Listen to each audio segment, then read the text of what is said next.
오늘 주님의 성전을 찾으신 성도님들을 주님의 이름으로 환영하고 축복합니다. 주님께서 또 우리에게 주시는 말씀을 신비에 잘 새기고 한 주간 세상에 나가서 그 힘과 능력으로 또 권세를 경험하며 승리하는 한 주간을 만들어 가시기를 주님의 이름으로 축복합니다. 명절 잘 보내셨습니까? 예, 얼굴을 보니까 잘 보내신 것 같습니다. 모교에서 자란 친구들이 몇 명 있는데 이제 명절 때 가끔씩 서울에 가면 아주 오랜만에 보는 그런 친구들이 있습니다. 이 몇몇 친구들은 고등학교를 졸업한 후에 교회를 떠난 친구들도 있고 또 몇몇 친구들은 교회에 남아 있습니다. 그런데 이제 제가 신학교를 가게 되고 또 교회에 나와서 다른 교회 사역을 시작하게 되고 또 이렇게 부산에 내려와서 이렇게 생활을 하다 보니 참 친구들을 만나는 일이 많이 없어졌습니다. 몸이 멀어지면 마음도 멀어진다는 말이 완전히 그렇다고는 할 수 없지만 또 딱히 틀린 말도 아니라는 생각이 듭니다. 이번 임식 때문에 연락도 하게 되고 또 연락을 받기도 했는데 어린 시절 함께 했던 친구와 이렇게 통화를 하다가 조금 생경한 느낌을 받게 되었습니다. 너무 잘 아는 친구여서 이런저런 이야기를 하다 보니까 그 친구가 예전에 내가 알던 친구가 아니라는 것을 제가 이렇게 알게 된 것이죠. 생각도 또 경험도 많이 서로 다르게 변했음을 느끼게 되었고 시간이 흐르는 동안 우리가 참 서로 무심했다 그런 생각을 좀 하게 되었습니다. 친구가 분명한데 이런저런 대화를 나누는 일이 너무 어색했습니다. 사람을 가까이 하는 것, 또 사랑하고 아끼는 사람일수록 가까이 자주 곁에 두어야 한다는 사실이 아주 분명한 것 같습니다. 이웃 사촌이라는 말이 괜히 있는 게 아닌 것이죠. 그런데 사실은 신앙생활에서도 비슷한 그런 모습을 발견할 때가 있다고 제가 그렇게 생각하게 되었습니다. 하나님과 깊이 교제하고 있다, 내가 하나님과 잘 이렇게 관계를 맺고 있다 이렇게 생각했지만 어느 정도 시간이 지나면서 익숙해지고 또 때로는 그래서 더 무관심해지는 것이 아닌가 그렇게 생각하게 되었습니다. 그리고 주님과의 인격적인 관계가 좀 의례적인 것, 너무 이렇게 관습적인 것으로 이렇게 변해버리고 정작 주님과 나와의 친밀한 관계가 좀 서먹서먹해지는 것은 아닌가 이제 그런 생각을 하게 된 것이죠. 우리 모두는 삶에서 가깝다고 여겼던 그런 관계들에서 도리어 어려움을 경험할 때가 종종 있습니다. 가장 가까운 가족, 아니면 잘 알고 있다고 생각하던 오랜 친구, 아니면 오랜 시간 신앙생활을 함께 해온 교우들일수록 한번 마음이 이렇게 틀어지고 상하게 되면 생각보다 더 큰 상처를 경험하기도 합니다. 이미 서로 잘 알고 있다고 여겨서 우리가 선입견을 갖게 되거나 어떤 것들은 서로의 생각을 묻지 않아도 된다고 판단하는 경우가 종종 있기 때문입니다. 익숙하기 때문에, 잘 알고 있기 때문에 라고 그렇게 핑계댑니다. 그런데 그런 익숙함이 때로는 오해를 키우고 상처를 더 깊게 만드는 경험을 우리는 합니다. 신앙생활 역시 크게 다르지 않은 것 같습니다. 매주 이렇게 교회에 와서 예배를 드리고 또 기도를 하고 성경 말씀을 묵상하면서 내가 하나님과 교제하고 있다 그렇게 느끼기 쉽습니다.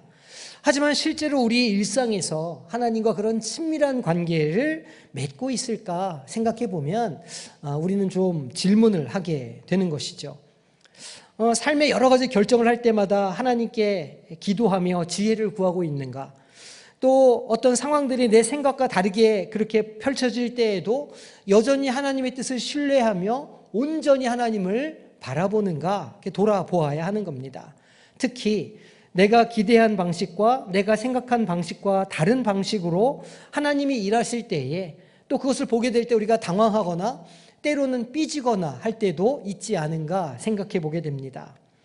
이처럼 혼자만 생각하는 친밀함이 때로는 거리가 있다는 것의 증거가 될 수도 있습니다. 나만 친하다고 생각한다는 말입니다.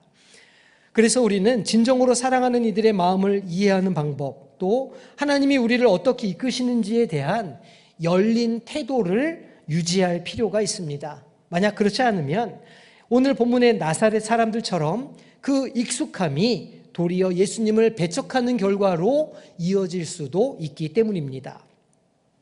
오늘 본문에 기록하고 있는 이 나사렛 회당에서의 이사야서 말씀을 낭독하신 사건은 이 표면적으로는 짧은 에피소드에 불과합니다. 하지만 복음서 전체 맥락에서 보면 아주 중요한 의미를 갖는 장면입니다.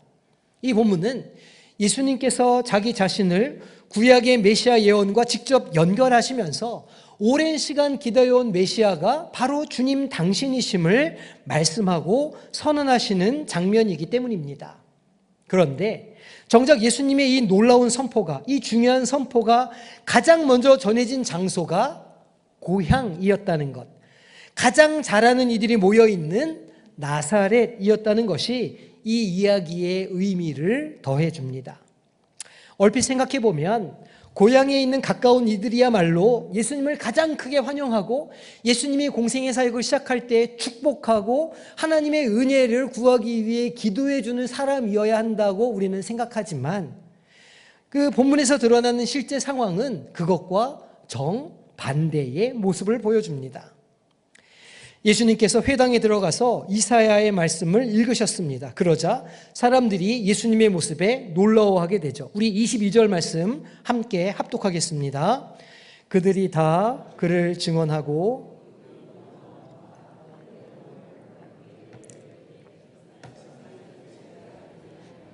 아멘. 예수님의 말씀을 들은 사람들의 반응은 이 사람이 요셉의 아들인데 라는 것이었습니다.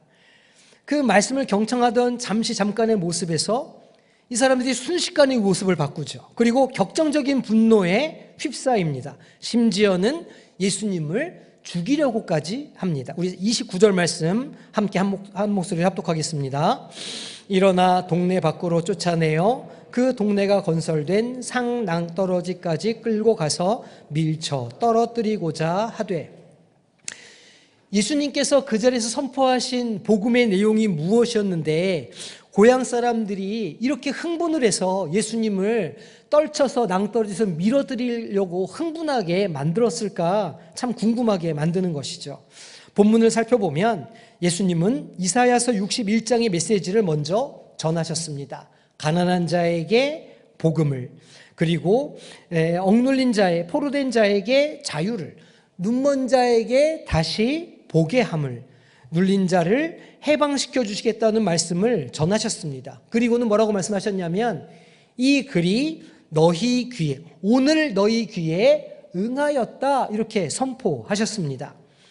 이 부분까지는 이 나사렛 사람들이 그렇게 흥분하지 않은 것 같습니다. 하지만 이어지는 말씀이 그들의 태도를 완전히 뒤바꿔 놓게 됩니다. 엘리야와 엘리사 시대에 사르밧 과부와 나아만 장군의 이야기를 더하셨는데 그 이유는 아주 분명해 보입니다. 이스라엘의 내부에, 그러니까 선민 이스라엘 안에 하나님을 향한 믿음이 사라지고 신뢰가 끊어졌던 그 시기에 하나님께서는 이스라엘 바깥에서 역사하셨다는 말입니다. 다시 말해서 하나님의 은혜는 결코 이스라엘 백성만을 위한 것이 아니며 어떤 때에는 이방인들을 향한 것일 수도 있다, 그런 의미입니다.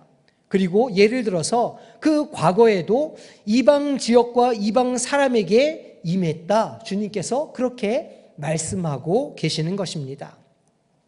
그 나사렛에도 마찬가지로 이방인들, 또 그들이 사람 취급을 하지 않는 소외된 자들, 약자들에게 복음이 먼저 전해질 것을 말씀하신 것입니다. 아마도 이 말씀을 이해하고 깨달은 이 나사렛 사람들이 꽤나 불편했던 것 같습니다.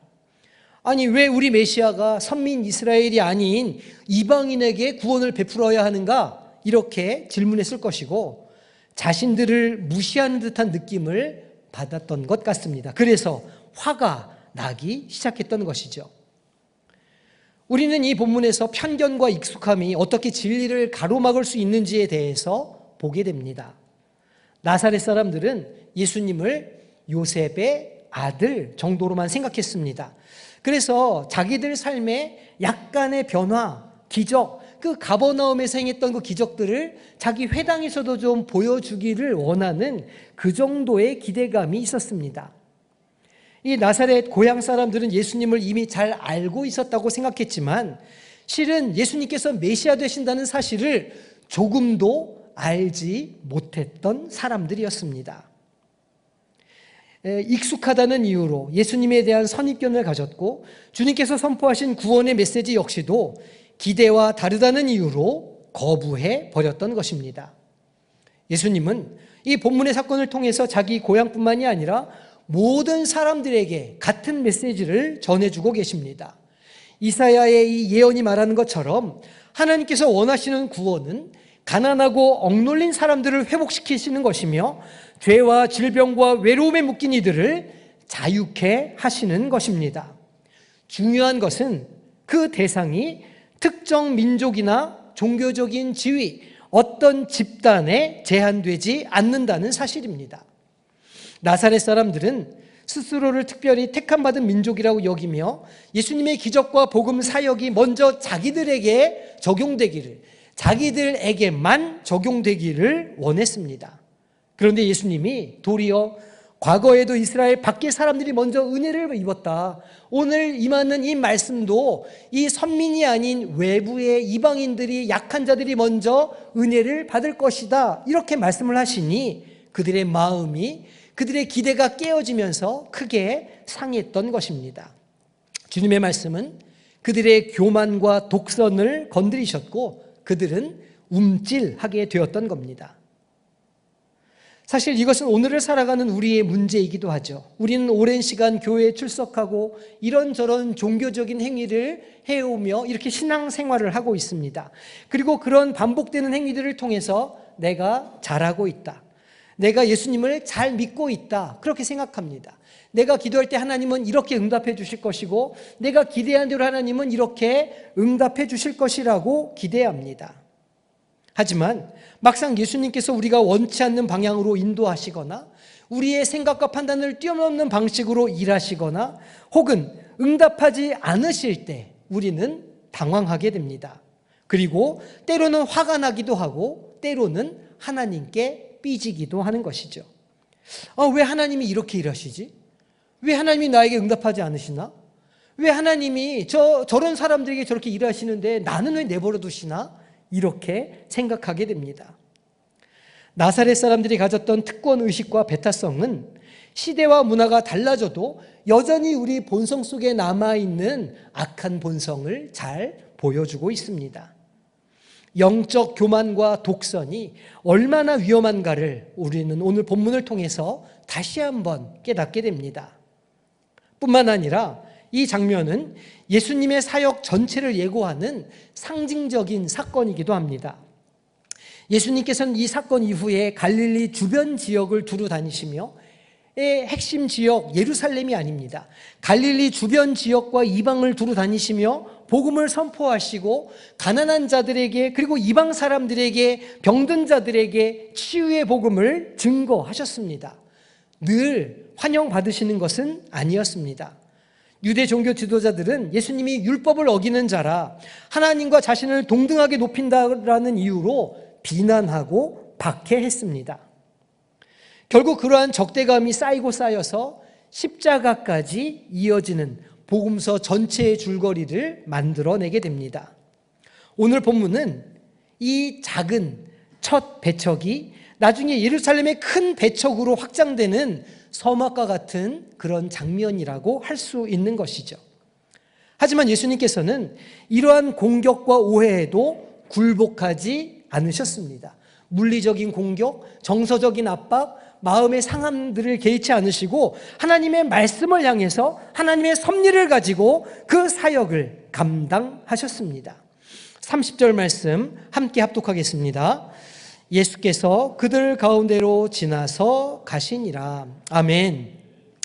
나사렛 사람들이 예수님을 절벽 밑으로 내몰려고 했지만 예수님은 그 서 있는 사람들 사이를 뚫고 지나가셨습니다. 이것은 어떤 인간의 방해로도 하나님의 뜻을 좌절시킬 수 없다는 것을 상징적으로 보여주는 장면입니다. 예수님의 사역을 조금 멀리 떨어져서 조망해 보면 이스라엘의 경계를 넘어서까지 의도적으로 복음 선포 사역을 감당하셨다는 것을 우리는 알 수 있습니다. 점점 더 복음이 확장되어 가는 것이죠. 그리고 이러한 모습은 누가복음 전체와 사도행전까지 이어져서 하나님의 복음이 경계를 허물고 지역을 허물고 온 열방을 향해 나아가는 것을 우리에게 보여주고 있습니다.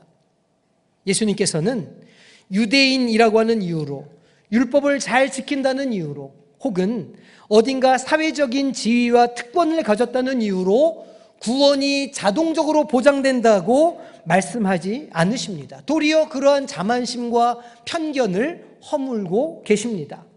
도리어 진정한 믿음과 겸손한 심령, 그리고 하나님의 주권을 인정하는 믿음을 가진 사람이라면 누구든지 이 하나님의 구원을 경험할 수 있도록 그 길을 열어주셨던 것입니다. 주님께서 열어주신 구원의 폭과 그 깊이를 보지 못하면 우리는 곧 나사렛 사람들의 그 좁은 편견 안에 갇혀버리고 말게 될 것입니다. 오늘 교회 안에서도 우리가 오랜 시간 신앙생활을 해왔으니, 혹은 우리가 정통 교단에 속해 있으니 하나님께서 우리를 우선적으로 인정해 주실 것이라 라고 하는 은근한 특권의식이 존재합니다. 우리 아버지가, 우리 어머니 때에 우리 교단이 이러이러하니 우리는 정통성을 가지고 있어. 예를 들면 장자교단과 같은 그런 명칭들 말입니다. 하지만 예수님께서 보여주신 복음은 결코 그런 방식으로 특정 공동체나 배경만을 선택하지 않으십니다. 만약 우리가 이 사실을 제대로 깨닫지 못하고 인정하지 못한다면 우리도 신앙적인 독선에 머물 수 있게 될 것입니다. 한 걸음 더 나아가면 배타적인 태도로 예수님의 사역을 인정하지 않고 예수님의 의도를 왜곡해서 많은 이들을 비판하거나 정죄하기에 이를 수도 있습니다. 나사렛 사람들과 마찬가지로 말이죠. 하지만 동시에 이 이야기 속에는 소망과 위로가 담겨 있습니다. 비록 주님께서는 오해를 받고 배척을 당하셨지만 결코 그 사역이 무효화되거나 멈추지 않았다는 것입니다. 오히려 이 사건 이후에 예수님은 갈릴리와 다른 여러 지역에 힘있게 복음을 전파하시게 되었고, 사람들을 고치며 마침내 십자가와 부활을 통해서 구원의 완성을 이루어 가셨습니다. 그랬기에 이방인이 오늘 우리에게까지 복음의 능력이 선포되었고, 오늘 우리도 주님의 복음을 붙잡고 살아가는 사람들이 될 수 있는 것입니다. 복음서는 점차 그 지역적 경계를 무너뜨리고 사도행전으로 이어지면서 예루살렘과 온 유다와 사마리아와 땅끝까지 이르는 선교의 역사를 우리에게 보여주고 있습니다. 오늘 본문에서 우리는 어떤 도전을 받을 수 있겠습니까? 먼저는 우리가 예수님을 우리 사고 안에서, 우리의 합리적인 판단 안에서 제한하고 있는 것은 아닌가 생각해 보아야 한다는 것입니다.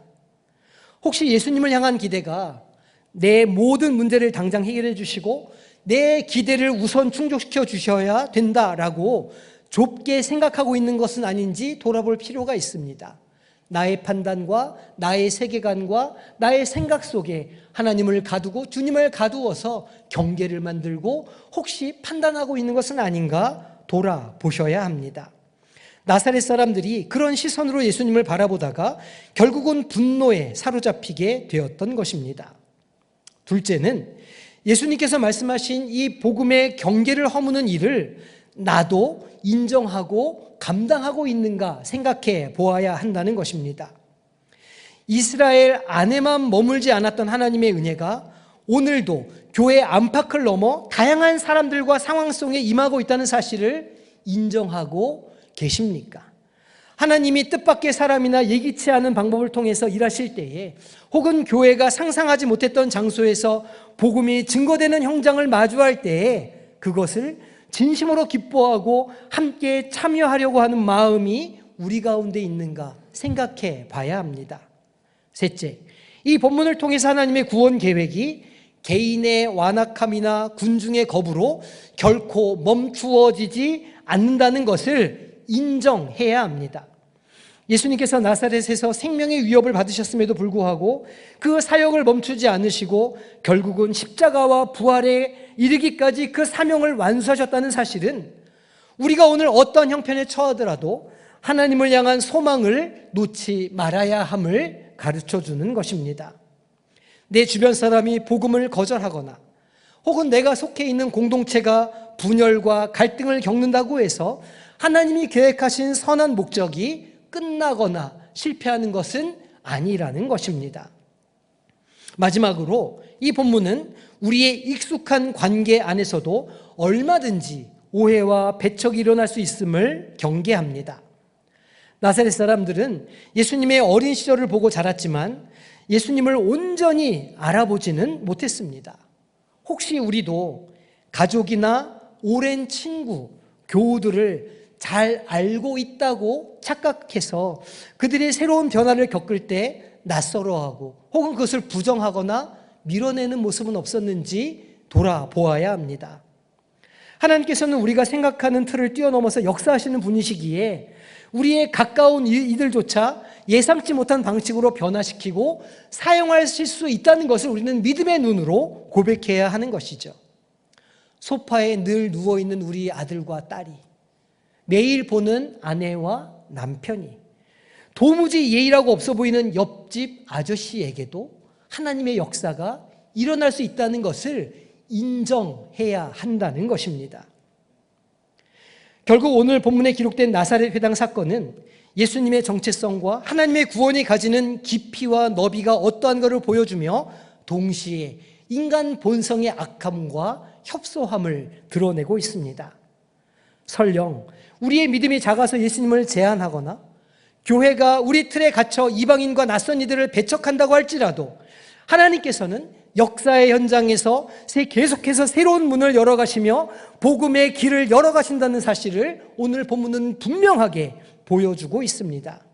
우리는 주님께서 열어주시는 그 길에 동참할 것인지 아니면 스스로 만든 벽 뒤에 숨어서 그것을 그저 구경꾼으로 쳐다볼 것인지 선택해야 합니다. 우리가 해야 할 일은 오늘 우리 앞에 서서 이 말씀이 너희 귀에 응하였다라고 선언하시는 예수님을 나사렛 사람들처럼 절벽으로 밀어내는 것이 아니라 겸손히 나의 주님으로, 나의 창조주로 영접하는 것입니다. 그렇게 할 때 비로소 하나님이 의도하신 온전한 은혜와 회복의 기쁨을 우리 모두가 함께 누릴 수 있게 될 것입니다. 그리고 주님께서 열어주신 그 길 위에서 익숙함의 함정과 인간적인 편견을 넘어서서 하나님이 이루시는 새로운 역사에 동참하는 기쁨을 경험하게 될 줄로 믿습니다. 그러므로 우리는 복음을 우리만의 소유로 여기지 않아야 합니다. 성령의 인도하심에 늘 열려있는 심령이 되어야 하는 것이죠. 오히려 내 판단을 깨고 나타나시는 하나님의 섭리를 볼 때마다 감사와 경외로 응답해야 합니다. 우리는 예수님의 음성에 귀를 기울이고 주님이 말씀하시는 구원 계획에 동참해야 합니다. 비록 그 길이 낯설고 때로는 불편할 수 있을지도 모르겠습니다. 하지만 참된 평안과 믿음의 역사는 우리의 익숙함과 편안함을 넘어선 곳에서 시작된다는 사실을 믿음으로 고백하시기를 소망합니다. 예수님을 내 생각 범위로 제한하지 않을 때 우리는 결국 온전한 복음의 능력과 기쁨을 맛보게 될 것이기 때문입니다. 오늘 이 나사렛 사람들의 모습을 타산지석으로 삼아서 이 말씀이 오늘 너희 귀에 응하였다고 하시는 예수님을 온전히 영접하시는 성도님 되시기를 주님의 이름으로 축복합니다. 예수님께서 우리에게 주시는 말씀과 사역은 때로 예상과 다르게 나타날 것입니다. 하지만 그 순간마다 우리가 우리의 시선을 협소하게 갖는다면 결국은 참된 복음의 그 가치를 놓치고 말 것입니다. 복음은 우리의 통제를 벗어난 영역에서 더 강력하게 역사합니다. 또 예수님이 선포하신 은혜는 한계를 넘어설 때 비로소 온전해집니다. 우리에게 요구되는 것은 바로 그 주님을 바라보는 열린 마음과 순전한 믿음입니다. 익숙함과 편안함에 머물지 말고 불편함과 어색함, 낯섦에도 감사로 응답하며 순종으로 나아가시는 성도님들이 되시기를 소망합니다. 그래서 우리의 틀을 깨고 일하시는 예수님을 바라보며 더 크신 하나님의 역사 안으로 달려들어가는 믿음의 용기를 내시는 우리 성도님이 되시기를 주님의 이름으로 축복합니다. 올 한 해 나사렛 사람들이 놓쳤던 이 놀라운 기쁨을 누리며 세상에 그것을 전달하는 축복의 통로가 되시기를 소망합니다. 그래서 마침내 익숙함을 뛰어넘어 새 역사로 부르시는 하나님을 온전히 받으시고 붙드시는 우리 성도님들 돼서, 그래서 하나님의 나라를 그 삶의 자리 가운데 이루어 가시고 그것을 전파하는 모든 주님의 자녀들이 되시기를 주님의 이름으로 축복합니다.